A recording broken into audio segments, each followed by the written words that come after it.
Então, essa horta aqui tem 3 anos que eu comecei ela. E roçando tem 4 anos e meio, já vai para 4 anos e meio que foi roçado e largado. Daí a horta mesmo começou a mexer com ela com 3 anos para cá. Aí o que eu fiz nela aqui foi, joguei 2 anos, coloquei o esterco e um pouquinho de pedra, de pó de pedra e o calcário só. Hoje vocês vão ver uma adubação orgânica de cobertura numa horta. Recentemente foi feita uma análise química da terra mostrando a deficiência de minerais e de matéria orgânica. O adubo não é um alimento direto para as plantas. Ele alimenta, na verdade, uma vida microscópica, invisível ou muito pequena no solo, que são bactérias, fungos decompositores, minhocas, pequenos crustáceos que se alimentam daquilo e vão decompondo numa forma que a planta pode absorver. E aqui você está pretendendo plantar o quê?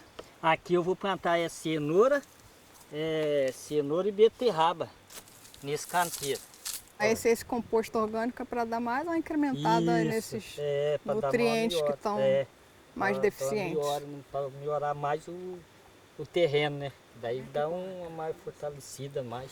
A gente preparou um composto com os seguintes adubos: calcário calcítico, uma fonte de cálcio e de magnésio, pó de rocha, uma fonte de potássio e de outros minerais, farelo de mamona, que é uma matéria orgânica muito rica em nitrogênio, e um condicionador de solo, de nome comercial Ribomin, que tem muitos micronutrientes que melhoram a textura do solo e melhora também a absorção de nutrientes pelas plantas.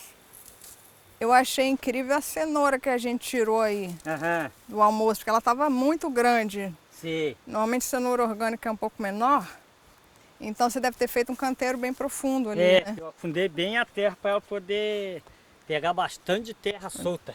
30 centímetros aí de terra solta. Sempre certo mesmo é de assim, o mais curto 30 centímetros. Por quê? E daí, quando é uma semente boa, ela vai só pegar a terra fofa, daí ela vai só esticando, por isso que ela fica grande.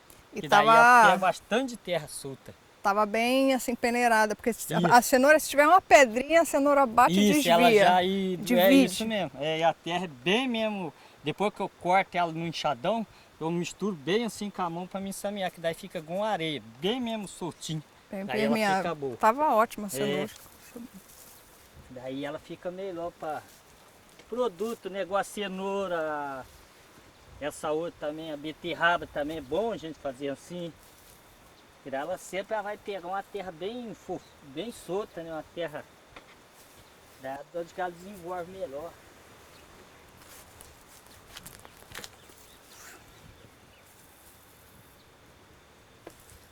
Aqui tá boa a palha, hein? Tá bem coberta.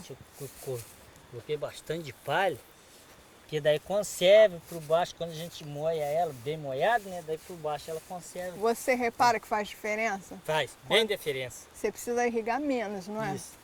E quando já vou supor, no caso aqui, igual a ver, eu fico aí 2 dias sem molhar, aí eu moio bastante, que daí ela conserva os 2 dias, ainda quando eu volto ela ainda tá meio úmida por baixo, ela não resseca. E daí a paia não deixa. Segura bem a umidade. E você repara que ela vai virando terra, que a parte ela vai apodrecendo. Pode ver que vira e mexe. Sempre eu tenho que ir pondo pai, que essas paias aí vai sumindo, né? Coisa ela mesmo vai transformando, misturando na terra, vai apodrecer, daí sempre tem que ir colocando pai para ir mantendo. Depois disso melhorou bem mesmo. Que bom.